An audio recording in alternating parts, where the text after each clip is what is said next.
嘉义炮竹艺术工坊内底有一座1989年起的亮灯啊，当初是为着纪念炮竹一位善心的医师黄启南医师所起的。这阵工坊要改造，会用一款号做车厝的传统古法来甲亮灯啊搬走。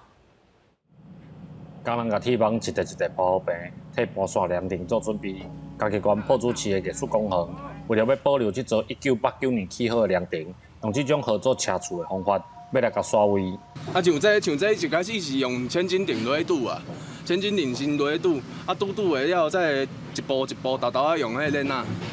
再换链仔安尼，嘿，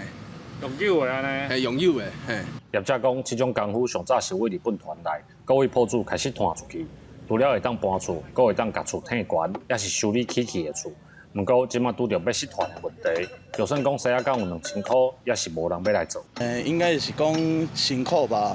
日头大啊，少年我有找过少年，我少年无人要愿意做，虽然做高薪的无问题，不过就是无愿意去伫个垃圾有土的所在。怪手扛挖手豆豆啊，甲亮灯扣向前，工作人员嘛缀咧调整下骹的铁管，透过这种车厝的功夫。 毋若保留在地历史的记忆，嘛，互人了解传统工程的智慧，甲无钱困难。记者林慧婷，家己报道。